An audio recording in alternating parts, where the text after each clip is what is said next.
할렐루야. 아멘. 오늘은 회개와 회복이라는 주제로 말씀을 같이 나누도록 하겠습니다. 세상을 살면서 우리가 좋은 경험을 하게 되면 그것을 잘 가르쳐 주기를 원하는 것이 우리가 사랑하는 것이죠. 그렇죠. 내가 좋은 것을 배웠으면 사랑하는 자녀들에게, 친구들에게 가르쳐 주길 원해요. 그래서 요즘은 유튜브를 통해서도 아주 살림을 잘하는 달인들이 나와서 자기의 노하우를 전해주고 또 김치를 잘 담그는 방법도 알려주고 여러분의 지식도 각양의 분야에서 함께 나누어 주면서 우리가 배우게 되는 것이죠. 그래서 성경도 우리에게 말하고 있습니다.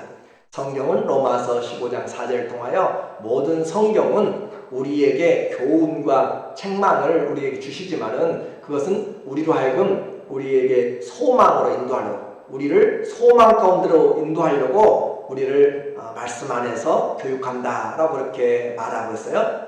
그래서 모든 교훈이 하나님의 말씀 안에서 우리의 인생에 잘 들어오도록 오늘 다윗의 교훈의 시를 배우게 될 건데 우리는 어떤 것을 우리의 자녀들에게 교훈으로 남길 것인가?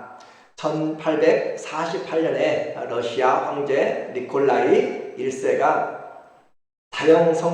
사형을 집행하는 그런 일이 있었습니다. 여러분이 잘 아는 도스토옙스키라고 하는 그 28살의 청년이 사회주의의 그런 사조를 가지고 친구들끼리 독서 모임 또 인쇄물을 발간하고 낭독했어요. 그래서 고골리에 보내는 편지라는 그런 것을 낭독한 죄로 말미암아서 20명이 사형의 언도를 받았습니다. 그리고 20명이 사형의 언도를 받고 8개월 동안 감옥에 갇혀 있다. 그리고 12월 22일 사형이 집행되는 시간입니다. 마지막 5분이 주어졌어요. 여러분 마지막 5분 남은 그 시간에 무엇을 하시겠어요? 이 5분이 얼마나 빠른지 그리고 내게 숨 쉬는 시간이 5분밖에 남지 않았다 라고 그렇게 하고 이제 사형이 집행되는 그 순간에 황제의 전령이 깃발 들고 달려옵니다. 그리고 사형 중지를 해요. 이것은 니콜라이 황제가 당시의 서구 자본주의 사회로부터 젊은이들이 생각이 변하고 하는 그런 것의 반체제를 지키기 위해서 작정하고 계획한 일입니다. 그래서 그들을 죽이려는 일은 아니었지만 죽음의 순간까지 이르러서 그 젊은이들을 교육시키기 위한 그런 일로 했어요. 그러나 그것으로 끝나지 않고 그 20명과 그는 4년 동안 시베리아로 그렇게 유배를 가서 그곳에서 인생을 배우게 되는 거죠. 그 후로 이 도스토옙스키의 모든 인생의 삶은 죽음과 죄라고 하는 그 부분이 항상 마음에 와 있습니다. 비록 사형은 집행되지 않았지만 사형 집행의 그 문 앞에까지 갔던 그것을 보면서 인생이 무엇인가 라고 하는 것에 있어서 누구보다도 정말로 진지하게 생각할 수밖에 없기 때문에 그는 글을 하나 써도 그냥 쓰지 않았고 그는 인생을 정말로 돌아볼 수 있는 참 교훈을 얻게 된 것이에요. 힘든 삶을 살았지만 정말 주옥 같은 문학의 작품들을 만들어놨습니다. 오늘 우리에게 이 다윗의 32편의 시는 여러분이 보시는 첫 소절에 보면은 다윗의 믹담시라고 그렇게 마스길이라고 써 있어요. 마스길은 교훈의 시입니다. 다윗이 백성과 자기 자녀들에게 교훈하고 싶은 시예요.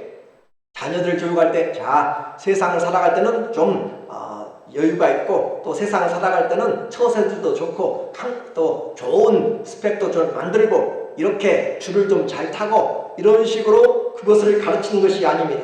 전쟁할 때는 어떻게 해라 라는 것을 교훈으로 가르치는 것이 아니라 성공을 교훈으로 성공의 방법을 가르치는 인생의 성공 법칙을 교훈으로 가르치는 것이 아니라 자기 인생에서 가장 큰 실패했던 밧세바와의 동침의 그 간음의 사건을 통하여서 이것을 교훈으로 삼고 있다라고 하는 것은 우리에게 무언가를 말해주고 있습니다.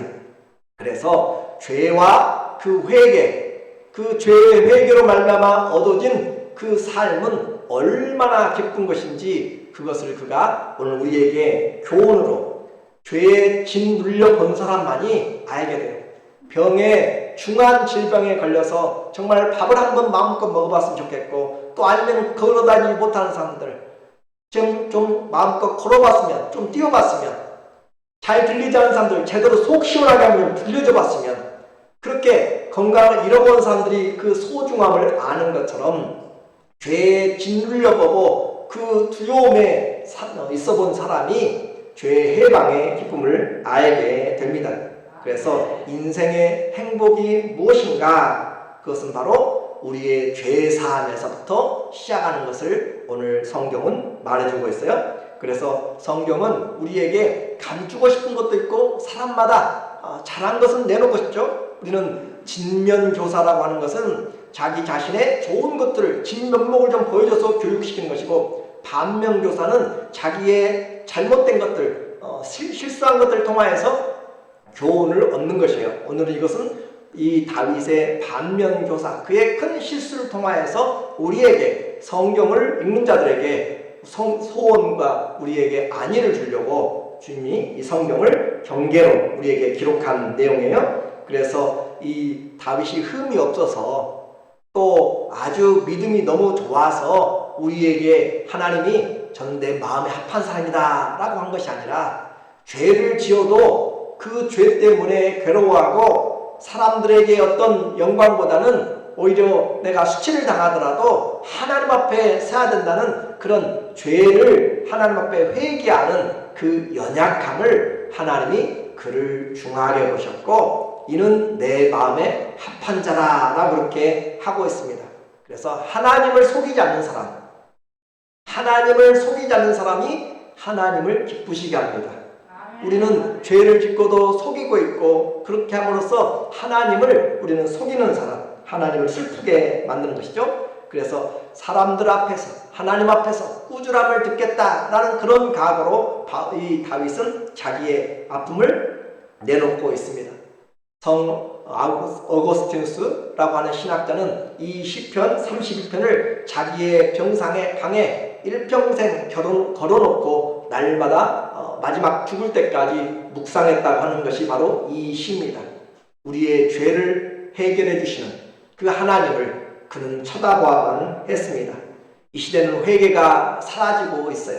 죄에 대해서 보다는 우리에게 승리하는, 위로하고 능력 있고 성공하는 은혜의 축복을 많이 우리에게 요청합니다. 물론 필요합니다. 그러나 그 모든 것들은 회개 위에 세워져야 됩니다. 회개가 세워지지 않으면, 제대로 하나님 앞에 관계가 되지 않으면 그 위에 쌓아놓은 것들은 다 부실공사요, 무너지게 되고, 불이 왔을 때, 불시련이 왔을 때 다 무너져 내리게 됩니다. 그러므로 하나님과의 관계, 나는 하나님과 관계가 정말 괜찮은가? 사람들 볼 때는 다 괜찮을 수 있어요.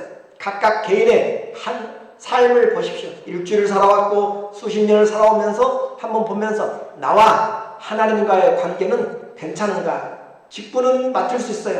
그러나 하나님과의 관계가 괜찮은가? 라고 정말로 주님의 입장에서 본다면 이것은 아무도 장담할 수가 없습니다.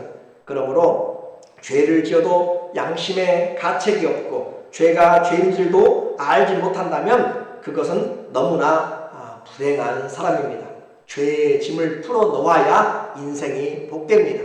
그러므로 오늘 1절에 보게 되면 32편 1절에 허물의 사함을 받고 자신의 죄가 가려진 자는 뭐가 있어요? 복이 있도다. 마음에 간사함이 없고 여호와께 정죄를 당하지 아니한 자는 복이 있도다 라고 이야기해요. 우리 성경에는 복이 있도다가 절 뒤에 있지만은 히브리 성경에 보면은 아슈레라고 하는 복되도다 라고 하는 것이 첫 단어로 나와 있습니다. 그러니까 이 다윗이 쓰면서 이 하나님이 응답해준, 죄를 용서해준 그것을 기쁨을 가지고 이 시는 쓴 것인데, 그것이 얼마나 기쁘기에 그는 시를 쓰면서 첫머리에 복되다 라고 이야기하고 있어요. 복되다. 누가 복돼요? 허물의 사함을 받고 자신의 죄가 가려진 사람이 복되다 라고 이야기하고 있어요. 복되다 돈 많은 사람이 아니고, 복되다 건강한 사람이 아니고, 복되다 죄가 가려진 사람, 그리고 간사함이 없고 여호와께 정죄를 당하지 않는 사람이 복되다. 얼마나 복된 것인가. 자, 그래서 여기 보면은 이 복되다고 하는 것에서 세 가지를 지금 이야기해요. 허물의 삶, 이 허물이 사함받았다. 이 허물, 이것은 하나님께 대한 반역입니다. 아까 황제에 대한 반역죄로 그렇게 반체제로 그렇게 도스토예프스키가 감옥에 갇힌 것처럼, 허물이라고 하는 것은 하나님에 대하여서 반항하는, 그리고 하나님께 반역하는 것을 허물이라고 이야기하고, 허물이 어떻게 됐어요? 사함을 받았다라고 하는 것은 들어 올려졌다. 자, 짐을 질 때, 어깨에 짐을 질 때 무거운 짐을 지고, 그리고 더 위에 또 올리고 또 올리고 또 올리면 그 짐은 결국 짐이 짓눌러서 사람이 쓰러지게 됩니다. 짐에 짓이겨지는 건데, 이 허물의 사함이라는 것은 하나님께 반역한 그 짐들을 하나님이 어깨의 짐을 어떻게 해요? 다 열어줬다. 다 덜어주셔서 어깨가 쭉 펴졌어요. 짓눌려서 하나님께 반역하고 일어날 수 없는데 그 어깨의 짐을 하나님이 덜어서. 그래서 하나님 앞에 섰을 때 얼마나 기쁜가. 그리고 두 번째는 죄가 가리워진 자 복이 있다. 이 죄는 하나님의 목적에서 빗나간 것입니다. 하나님 화살이 관역에서 빗나간 것처럼 하타라고 하는 이 목적, 하나님의 창조의 목적에서 빗나가 버린 것. 그러니까 하나님이 우리를 향한 목적에서 빗나간 것이. 그래서 첫 번째는 하나님의 영역의 주권의 침해고, 여기서는 하나님의 목적에 빗나간 것이죠. 그렇게 해서 그런 자를 하나님이 죄가 어떻게 해요? 가리워진 자, 하나님의 목적에서 벗어나 버린 그런 사람의 죄, 그것을 하나님이 어떻게 해요? 옷으로 덮어주셨어요. 하나님이 우리를 덮어주셔가지고 죄를 가리워주셨어요. 얼마나 우리의 허물들을 하나님이 가려주신 자가 복이 있도다. 세 번째는 마음에 간사함이 없고 속이는 것이 없다고 그랬어요. 여호와께 정죄를 당하지 않은 자는 복이 있도다. 이 여호와께 정죄를 당하지 않는 죄라고 그렇게 이야기하는 것은 죄가 전가되는 것, 죄가 전가되는 것을 하나님 앞에 지금 말하고 있어요. 그래서 이와 같이 죄가 전가되는 것을 하나님이 막아주신 그 삶은 복되도다라고 그렇게 말하고 있습니다. 그래서 이 구부러지고 왜곡된 죄죠. 이 정죄라고 했습니다. 구부러지고 왜곡됐는데 하나님이 그 죄를 어떻게 했냐면 당하지 않도록, 그래서 죄가 나로 또 다른 사람들에게, 내 자녀들에게 전가되지 않도록 그렇게 구부러지고 왜곡된 죄가 하나님 앞에서 바르게 펴지도록 한 것, 그것이 복된 인생의 노래를, 그는 그 마음을 하나님 앞에 노래하고 있어요. 그런데 이와 같은 즐거움, 이와 같은 복은, 복된 것은 그냥 얻어진 것이 아닙니다. 성경의 복은 시편 1편에서 하나님의 말씀을 주야로 묵상한 자가 복이다 라고 했죠. 복된 자들은, 복 있는 사람은, 그래놓고 오늘 여기서는 허물의 사함을 받는, 죄 용서함 받는 자가 복이 있도다 라고 그렇게 이야기하고 있는데, 이 죄 용서함을 받는 자, 그것이 어떻게 쉽지 않은가. 3절에 보니까 그냥 죄 용서받은 것이 아니고 그가 얼마나 힘들고 어려운 과정을 겪어냈는가. 3절에 오늘 우리에게 말하면서 이 오늘 32편에 나오는 이 내용은 얼마나 복된 것이고 인생의 행복한 것인지 우리에게 바울이 로마서에서 우리의 인생을 회복시켜 주고 있어요. 로마서 4장 6절에 보면 일한 것이 없이 하나님께 의로 여기심을 받은 사람의 복에 대하여 다윗이 말한 바. 자, 일한 것이 없이 하나님께서 의롭다, 우리의 공로가 없이 하나님이 의롭다 하심을 얻은 것이 얼마나 복된가. 다윗이 말한 바. 이 다윗의 32편을 그대로 인용하고 있습니다. 자, 인생의 행복, 복이 무엇인가? 로마서에서 인용하기를 불법이 사함을 받고 죄가 가리워짐을 받는 사람은 복이 있고 주께서 그 죄를 인정하지 아니할 사람은 복이 있도다 함과 같으니라. 똑같은 내용들을 지금 써가지고 오늘 우리에게 이 다윗의 복을 사도 바울은 우리 성도들의 복으로 그대로 우리의 일한 것이 없이 하나님이 우리에게 주신 이 복, 행복은 다른 것에서 출발하는 것이 아니라 죄 사함으로부터 출발한다라고 하는 것을 이야기하고 있어요. 그러니까 이와 같은 행복은 그냥 된 것이 아니고 하나님 앞에 다윗이 어떤 과정을 겪었는가, 죄를 고백하지 않을 때, 죄를 하나님께 토설하지 않을 때 어떤 3절에 보면은 우리에게 말해줄 때 내가 입을 열지 아니할 때 종일토록 신음하며 내 뼈가 쇠하였도다. 내가 입을 열지 않아요. 이 말은 죄를 자백하지 않는다는 것이에요. 죄를 하나님께 고백하지 않을 때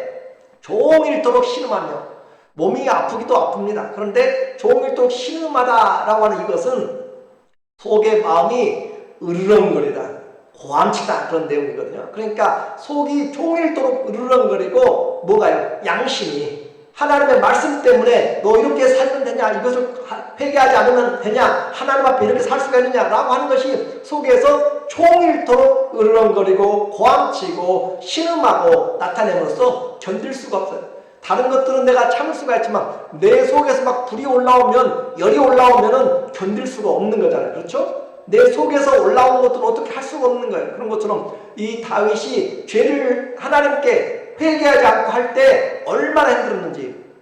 그래서 다른 사람들은 죄를 지어도 그냥 그 순간 또 생각나면 그렇게 하지만은 그러나 다윗은 죄에 대해서 민감하였다라고 하는 것이고, 죄에 대해서 민감한 사람이 어떤 사람이에요? 회개할 수 있는 자격이 있는 것이고, 죄를 깨닫기 때문에 그 회개함을 받은 사람이, 해결을 받은 사람이 행복한 것이고, 바울은 생각해보니까 처음보다 나중에 죄인의 괴수가 되었다는 거죠. 내가 생각해보니까 나 같은 죄인, 죄인 중에 괴수 같은 자를 하나님이 살려주시니까 그 행복이 얼마나 큰지를 그가 이야기하고 있어요. 우리는 죄에 대해서 신앙생활 하면 할수록 죄에 대해서 무디어갈 때가 많이 있습니다. 그러나 하나님 앞에 기억나고 생각나는 것들이 주님 앞에서 다시 돌아보게 될 때 얼마나 하나님의 큰 은혜에 합당해 살지 못하는가라고 하는 것을 볼 줄 아는 그런 삶. 그래서 죄에 억눌리라는 말이 아니라 나를 구원해 주신 하나님의 은혜가 얼마나 큰가를 깨닫는 은혜가 왕 노릇하는 것을 말하고 있어요. 죄는 평안이 없습니다. 그래서 그것을 보는 사람이 믿음의 사람이에요. 세상 사람들은 죄를 지어도 그냥 그 죄에 대해서 심각하게 생각하지 않습니다. 그러나 성경은 하나님 앞에서 죄를 생각해요. 왜 그래요? 죄는 하나님 앞에서 행해지는 모든 것이기 때문에 그렇습니다. 부끄러운 죄를 숨기느냐 또 자백하느냐, 이것이 내 신앙의 성숙입니다. 그리고 믿음과 행복과 소망의 갈림길이 내 죄를 어떻게 하나님 앞에 해결하느냐. 죄를 해결하지 않으면 밥을 먹어도 입맛이 없고 또 아름다운 것을 보아도 삶의 의미가 없습니다. 죄가 마음속에서 짓누를 때 그 무엇으로도 해결할 수 없어요. 4절에 주의 손이 주야로 나를 누르니, 주의 손이, 자, 주님의 손이, 다윗이 그냥 하나님 막 눌러서가 아니라 하나님의 말씀을 기억하고 있으니까 하나님의 말씀이 그를 속에서, 위에서, 한번 생각해보세요. 속에서 으르렁거리고 고함치고 있고 신음하고 있고 위에서 짓누르고 있고 견딜 수가 없는 거잖아요. 그럼 견딜 수 없는 것, 이 사람이 불행합니까? 복이죠. 죄 때문에 하나님 앞에 괴로워할 줄 아는 사람은 복된 것이에요. 그래서 내 진액이 빠져서 여름 가뭄에 마름같이 되었다. 점점 여름이 돼가고 또 여기에 여름하고 이스라엘의 여름하고는 건조기하고는 완전히 다릅니다. 그래서 바짝 말라서 하나님이 엘리야를 보내서 먹였던 그리시네가도 다 말라버리잖아요. 그렇게 다 말라버리는 것처럼 내 속에서, 내 뼈에 진액들이, 골수들이 다 지금 빠져나가서 오늘 해가 뜨고 내일도 뜨고 모레가 뜨니까 점점 빠져나가고 말라버린 것처럼, 땅이 마른다는 의미가 아니고 내 안에 있는 것들이 마름같이 이렇게 돼버릴 정도로 그렇게 짓누른다라고 이야기를 하고 있어요. 이 셀라라고 하는 것은 음악적인 지시 용어라고 그렇게 지금까지는 알려져 있습니다. 그러니까 이 뒤에를 함께 목소리를 높여서 읽으라 라는 그런 의미가 아마 주로 많이 생각하는 것 같아요. 이처럼 죄를 가지고 있을 때, 우리가 짓누르고 있을 때, 우리 안에서 실험하고 있을 때 다른 방법이 없어요. 어떻게 해야 돼요? 하나님께 털어놓아야 돼요. 5절에 보니까 우리에게 내가 이르기를 내 허물을 여호와께 자복하리라 하고 주께 내 죄를 아뢰고 내 죄악을 숨기지 아니하였더니 하나님이 모든 것을 아시기 때문에 사람에게 지어도 누구에게 지어도 죄는 하나님께 일단입니다. 왜냐하면 하나님 우리를 창조하셨기 때문에. 그래서 허물을 여호와께 자복하리라 하고 내가 주께 내 죄를 아뢰고 내 죄를 숨기지 아니하였더니 곧 주께서 내 죄악을 사하셨나이다. 얼마나 기쁜지 고백하지 않고 회개하지 않을 때는 그렇게 힘들었는데 하나님께 고백하고 자백하고 숨기지 않냐고 내가 죄인입니다 라고 이야기하니까 하나님이 어떻게 해요? 바로 immediately 곧 하나님이 우리를 죄를 사해 주셨다라고 하는 것이에요. 이게 얼마나 놀라운 죄 사함의 능력인지. 그러니까 사람은 죄를 사해 줄 수가 없습니다. 말로 한다고 해도 항상 남아있는 것이구나. 하나님은 죄를 사할 때 뒤끝이 있는 분이 아니세요.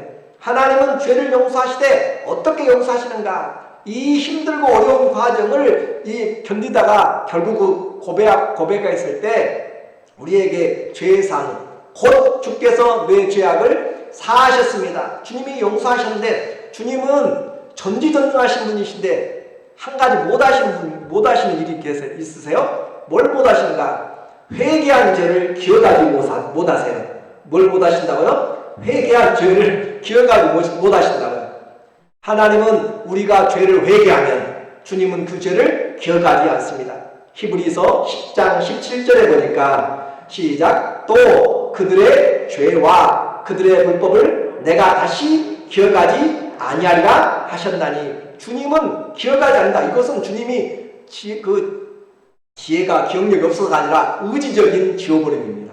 의지적인 주님이 생각하지 않는 것이에요. 그래서 주님은 톨리 다 잊어버리고 다시는 기억하지 않는다라고 그렇게 이야기하시고 또 주님 우리 죄를 어떻게 하시는가? 시각적으로 동에서 서까지 먼 것처럼 주님이 그 죄를 멀리 하신다 그 말이에요. 그래서 시편 103편 12절에 동리서에서 먼 것 같이 우리의 죄과를 우리에게서 멀리 옮기시며 나와는 그 죄와는 이제 상관이 없도록 멀리 그렇게 해주시고 또 우리에게 말씀하세요. 이 바다 깊은 곳에 던져가지고 결코 건져낼 수 없을 정도로 깊은 바다에 던져버리시는 미가서 7장 9절에 다시 우리를 불쌍히 여기셔서 우리의 죄악을 발로 밟으시고 우리의 모든 죄를 깊은 바다에 던지시리이다. 자, 하나님이 죄 용서하시는 방법들 우리에게 구체적으로 이와 같이 이야기하시는 것은 하나님께서 우리의 죄악을 얼마나 싫어하시고 우리를 회복시켜 주시기를 원하시는지 또 이뿐인가요? 우리의 죄가 진홍같이 붉을지라도 주님이 깨끗하게 양털같이 눈과 같이 희게 해 주신다라고 그렇게 우리에게 이미지적으로 이야기를 하고 있습니다. 그러니까 주님은 우리 죄를 사하시기를 얼마나 기다리시고 기뻐하시는가라고 하시고 우리가 알아야 되고 그리고 그것은 즉각적인 것입니다. 주님의 죄사함은 즉각적인 사함이기 때문에 오늘 우리가 죄를 가지고 끙끙대고 잠 못 자고 두려워할 필요가 없습니다. 그래서 이것이 다윗이 그와 같은 고난 가운데서 고통 가운데서 주님을 불렀더니 주님이 이렇게 해주셨다. 우리는 이와 같은 내용을 많이 보게 돼요. 집을 나간 탕자는 자기의 필요한 재산을 아버지 유산을 가지고 왔다는 것은 동네와 아버지에게 그 친척들에게 아주 모욕을 줬다는 것입니다. 씻을 수 없는 아버지 죽으세요. 그리고 그 돈 주세요. 라고 하는 것이에요. 그래서 자기의 분깃을 가지고 갈 때 그 아버지의 부끄러움만이 아니고 아버지의 친척들, 동네 사람들 전부 다 저 두려움 막심한 무슨 자식이에요. 왜냐하면 아버지가 살아계신데 그 유산을 가져다 주려고 하는 것은 아버지를 죽은 것으로 인정하는 것이고 그렇게 하기 때문에 집안에서도 이미 낙인 찍혔고 동네에서도 이미 낙인 찍혔어요. 그래서 들어올 수도 그렇게 올 수도 없는 그런 자들 어떻게 해요? 아버지를 모욕한다는 돌로 쳐서 죽여야 되기 때문에 그래서 아버지가 항상 동구밭에 항상 밖에 쳐다보면서 아들이 오다가 돌에 맞아 죽을까 봐서 그렇게 보면서 아들이 오죠. 많은 연습을 합니다. 내가 아버지께 돌아가서 하늘과 아버지 앞에 죄를 얻었사오니 이제부터는 아들이라 칭함을 받지 못합니다. 나를 품꾼 하나 써주세요 라고 그렇게 연습을 계속하고 와가지고 이제 마침내 저 거리가 먼데 아버지는 쳐가면 알죠. 그래서 그 아들을 향해서 달려와서 만나니까 아들이 연습했던 것, 아버지 내가 하늘과 아버지께 죄를 얻었사오니 아버지 아들이라니 그런 맛을 감당하지 못하겠습니다 하고 이제 나를 품꾼의 하나로 해야 되는데 거기까지 들으면서 아버지는 그냥 껴안고 입을 맞추면서 더 이상 말을 못하게 만들어버리고, 그리고 그 용서했다는, 회개했다는, 그 용서를 받았다는 그런 의미로 바로 제일 좋은 옷을 가져다가 입혀 가려주고 손에 가락지를 끼워주고 신발을 신겨주고 권리를 회복시켜주는 것이에요 다. 그리고 또 송아지, 그 송아지는 최고의 그 잔치죠. 송아지를 잡아서 잔치하라 라고 함으로써 너 갔다 왔으니까 몇 개월 동안 근신해, 너 갔다 왔으니까, 아니요, 하나님께 회개하면, 하나님 앞에 회개하고 돌아오면 주님은 즉시 우리를 깨끗게 하시고 우리를 하나님이 새롭게 하시는 것이 바로 하나님의 그 마음입니다. 그래서 그와 같은 마음들, 하나님이 은혜를 베푸시기를 얼마나 노하기를 더디하시고 은혜 베푸시기 원하는가. 자, 모든 죄에 대해서 주님은 회개하는 자에게 주님은 모든 문들을 열어놓았습니다.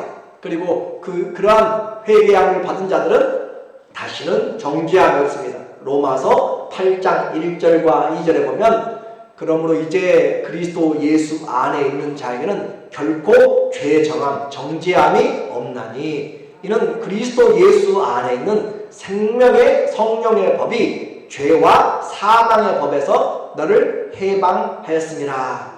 우리의 죄는 주님이 확실하게 해결해 주셨기 때문에 과거에 여러분이 진실로 회개한 것들에 대해서는 다 그냥 맡겨놓으십시오. 그것을 계속 꺼내고 꺼내는 것은 하나님의 약속을 불신앙하는 것입니다. 이것이 기독교의 특징입니다. 죄사함의 권세. 아무도 죄를, 석가모니도 누구도 아무도 죄에 대해서 사해줄 수는 없어요. 죄나 이 모든 것들은 다 인생이 당하는 자연스러운 것이지 해결을 못합니다.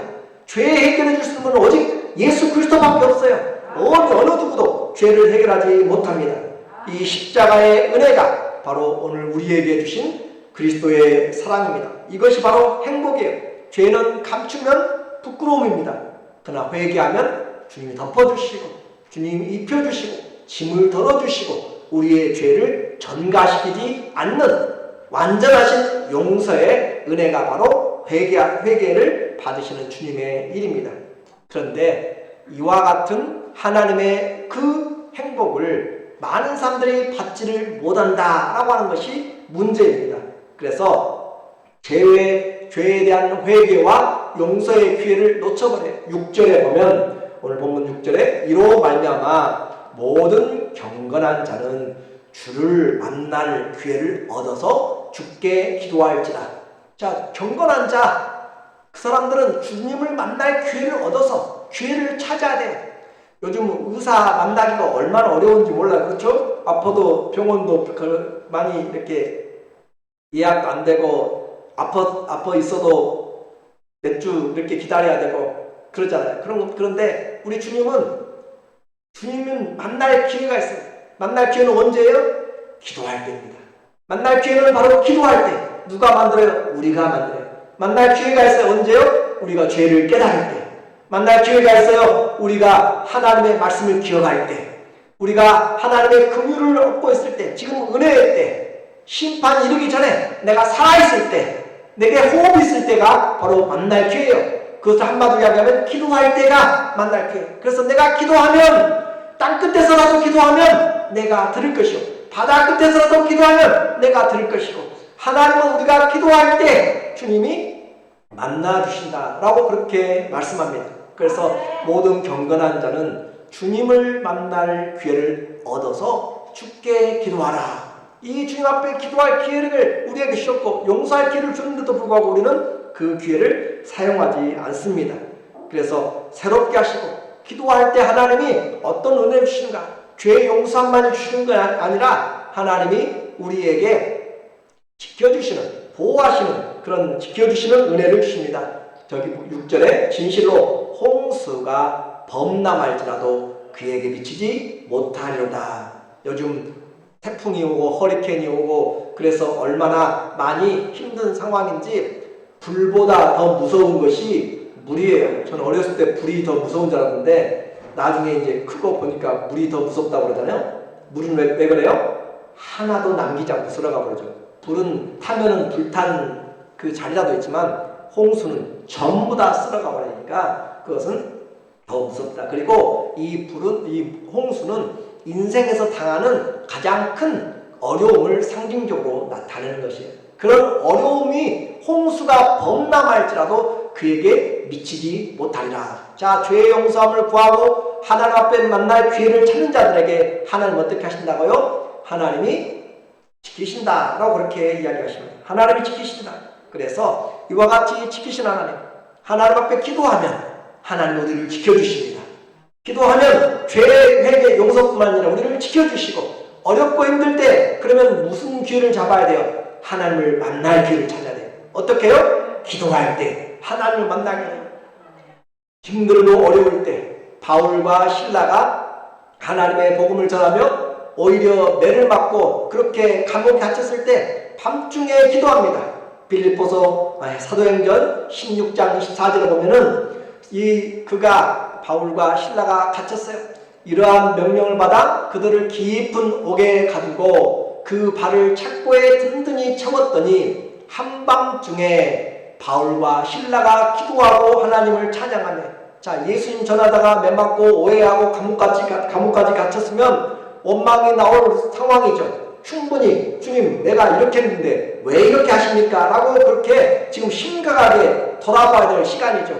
그런데도 불구하고 한밤중에 바울과 실라가 아픔을 놔두고도 하나님 앞에 기도하고 기도만 하는 것이 아니라 어떻게 해요? 찬양하니 기도하고 찬양하니 믿음의 사람은 말 그대로 믿음으로 사는 것이에요.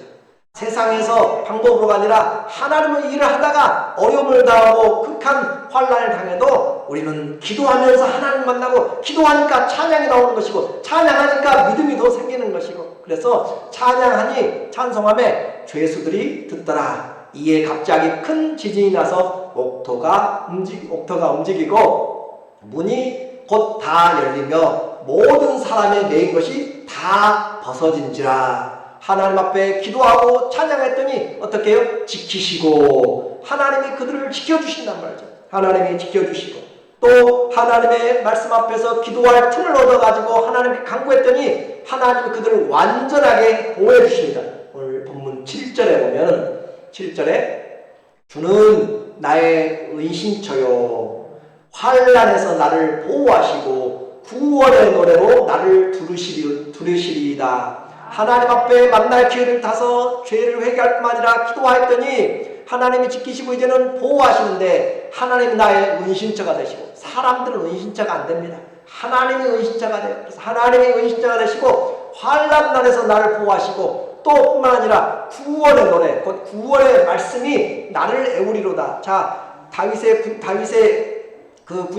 왕이니까 왕의 그런 그 보호 왕의 가드들이 그를 보호할 것이지만 그것이 보호하는 것이 아니라 다윗을 보호하는 것은 바로 하나님의 구원의 찬양들 하나님의 구원의 말씀들이 그를 둘러서 진친다. 그 말이면 나를 둘러있다. 그 말은 이곳저곳에서 찬양의 노래가 터진다. 이곳저곳에서 구원의 노래가 터진다. 이 말이에요. 그래서 내가 하나님께 기도하고 하나님 앞에 만날 기회를 잡았더니 이곳저곳에서 하나님의 승리의 소식들로 구원의 노래들로 하나님이 나를 회복시키시고 나로 말미암아 다른 사람도 회복시켜 주시고 하나님이 구원의 은혜로 둘러주신다. 오늘 우리에게 회개는 나와 하나님과의 관계만이 아닙니다.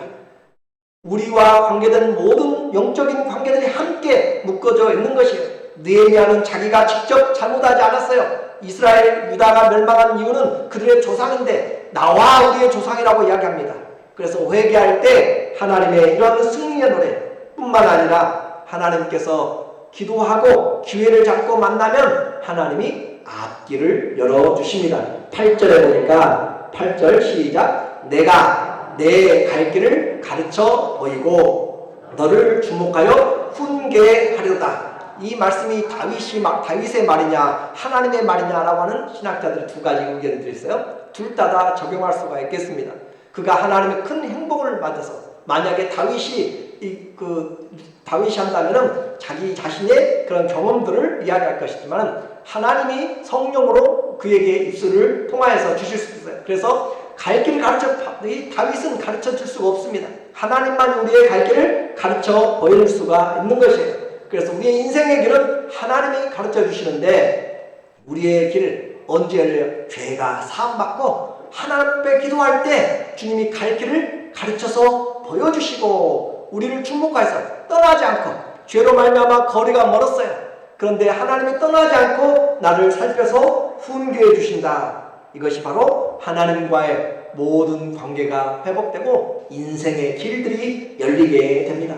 하나님이 구원의 능력이 없어서 우리가 힘들고 어려운 것이 아니에요. 나와 너희 사이에 뭐가 막혔어요? 죄가 막혀서 하나님의 능력이 나타나지 않는 것입니다. 오늘 결론적으로 회개의 즐거움과 유익은 죄의 쾌락보다 비교가 안 되게 크고 행복합니다. 하나님을 속이지 않는 것, 자기의 자존심보다 하나님 앞에서 용서함 받는 것이, 그것이 다윗에게 더 중요했기 때문에 하나님은 다윗이 그의 마음에 합한 자라고 이야기를 하고 있습니다. 마음에 간사가 없는 자, 하나님을 속이는 자가 얼마나 부끄러운 자예요. 그래서 우리는 하나님을 속이지 말아야 됩니다. 오늘 성경 32편에 보면은 마음에 간사한 자, 또 경건한 자, 신뢰하는 자, 의인들, 정직한 자, 그런 표현들을 계속 쓰고 있어요. 하나님 앞에 회개하고 돌아오면 마음에 간사가 없고 정직한 자가 되고 의인들이 되고 하나님을 신뢰하는 자. 11절에 보면은 너희 의인들아 여호와를 기뻐하며 즐거워할지어다. 마음이 정직한 너희들아 다 즐거이 외칠지어다. 이제 나만이 행복한 것이 아니라 여러분도, 이 말씀을 들은 너희들도, 나의 자녀들도, 우리 백성들도 함께 하나님을 즐거워하자. 함께 주님을 높이자. 이곳저곳에서 주님 만날 기회를 타서 승리의 노래가 우리를 둘러 애우도록 그렇게 하자라고 그렇게 찬양으로 초대를 해주고 있습니다. 회개와 구원의 노래입니다. 주님이 구하시는 것은 상한 심령입니다. 애통하는 마음입니다. 상하고 통회하는 마음을 주님은 무시하지 않습니다. 그런데 이 다윗이 바로 저와 여러분을 지금 대표해주고 있습니다. 우리가 어떻게 행복해야 돼요? 죄를 사함을 받음으로 주님 앞에 나갈 때, 아담도 죄인입니다. 다윗도 죄인입니다. 모두가 다 죄인이고, 이 다윗의 말대로 내가 모태 중에서, 죄악 중에서 출생하였다. 내 시작부터가 죄인이었고 어머니가 또 죄인이었다 라고 그렇게 고백해요. 우리는 모두가 다 죄인입니다. 그렇기 때문에 인생의 행복은 바로 죄를 해결할 때, 회개함을 받을 때 우리의 영혼이 홍수처럼 쓸어가는 곳에서 우리가 건짐을 얻고, 우리를 둘러싼 모든 환경에서도 우리를 주님이 지켜주심으로 오히려 승리의 노래가 나타나게 됩니다. 오늘 죄는 숨길 것이 아니라 털어놓고 기도할 때 우리의 짓눌렸던 어깨의 무게들을 주님이 열어주시고, 또 부끄러움을 덮어주시고, 주님이 왜곡된 것들을 하나님께서 정가되지 않도록 오늘 바로 우리가 죄를 자백하면 저는 미쁘시고 의로우사 우리의 죄를 사해 주시고 모든 불의에서 우리를 깨끗하게 해주시는 그 주님의 주시는 행복이 우리의 삶에서 꼭 기억되어서 정말 제수복 천하보다 귀한 죄사함의 축복이 우리 모두에게 있기를 예수님의 이름으로 축원합니다. 아멘. 같이 기도하며